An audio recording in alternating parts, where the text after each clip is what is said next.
I haven't given up when it comes to XCN, and it would actually make no sense for me to give up on XCN because I still see it hypothetically going to the price of $1 during this bull run.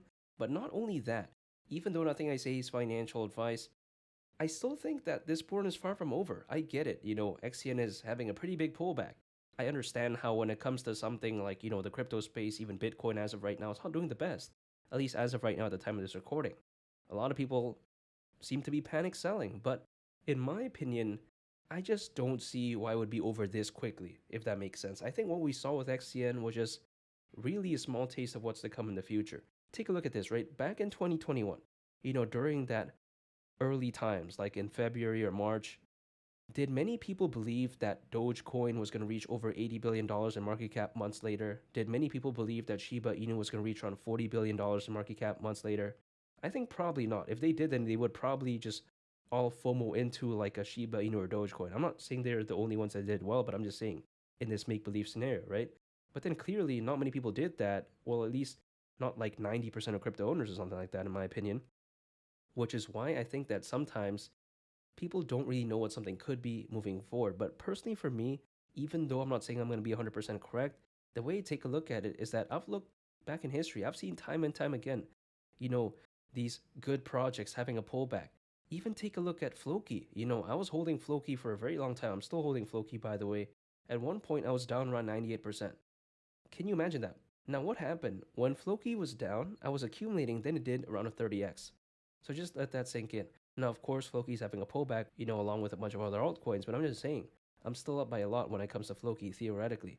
And also when it comes to XCN2, actually, when I first started talking about it, wasn't doing the best. And as of right now, still, despite the pullback, I'm still, in the green, so to speak.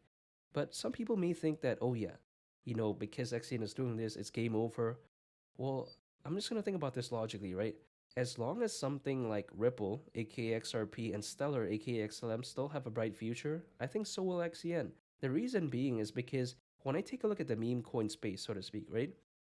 As long as Shiba Inu and Dogecoin are still thriving, and let's say as long as they still have a good following and a lot of fans in that aspect, right? Pepe is not going to disappear. Could it have a pullback? Of course. Could it go lower in price? Yeah, sure. Maybe. But I don't think it's going to disappear. Much like XCN, aka Onyxcoin, which is the native token of the Onyx protocol. The Onyx protocol is basically focused on pretty much the same things as Ripple and Stellar: global trade and finance, the payments market. It's a very simple and easy to understand project, but really, when you take a look at Ripple and Stellar, they have a good following.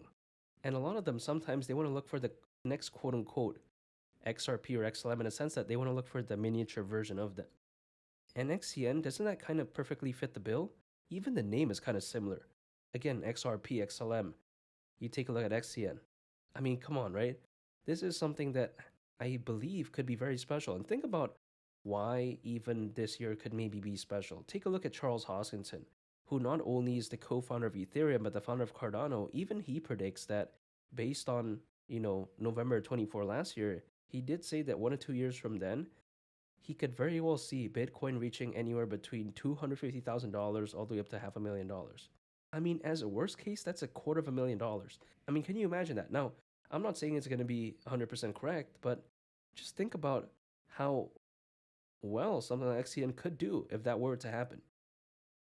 Again, Charles Hoskinson's worst case scenario price prediction for Bitcoin is $250,000.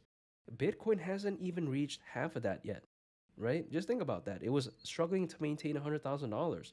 I still think that the journey is still far from over. Here's the thing: my anticipation for a hypothetical upside when it comes to XCN greatly outweighs my fear of seeing my portfolio go down. Now, the reason why I say this is because, yeah, sure, it doesn't feel good to see the portfolio go down, but that feeling is no match for what I want to see XCN reaching, let's say hypothetically in the future, along with a bunch of other altcoins.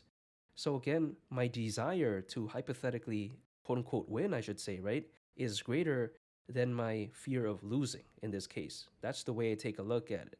Now, some people may think that, oh yeah, but what happens if the portfolio goes like 50% lower next week? Here's the thing: if I put my cash in a bank account, right, in my savings account, let's say, could it go like 50% lower in a day? No, it can't do that, of course, right? Theoretically, at least. But when it comes to that, it doesn't also have a hypothetical upside. Like it can't do a 10x, let's say, for instance, from there, right? It just can't really do that, let's say in like 6 months or 10 months. So again, I'm willing to take that risk because what I'm putting in cryptocurrencies, anyways, is what I would have put in my savings account to begin with, which would have really done anything, really. So this is why I'm taking this chance. I'm not saying I'm going to be correct or anything like that, but I'm just saying, theoretically, I'm going to take that chance and take a look at why XCN reaching the price of a dollar really isn't even that crazy, anyways. If it were to go to that price, considering current circulating supply, market cap would be around $32.5 billion. Even XRP, as of right now, keep in mind, has a market cap that is well beyond $100 billion, despite, first of all, the crypto space having a pullback, and second of all, being nowhere near the peak of the bull run, in my opinion, theoretically speaking. So just let that sink in. This isn't too much to ask for. And keep in mind, XCN has dropped down in price, quote unquote, relatively kind of a lot, to the point that a dollar is now around a 60x from here. I mean, can you imagine that? Around a 60x.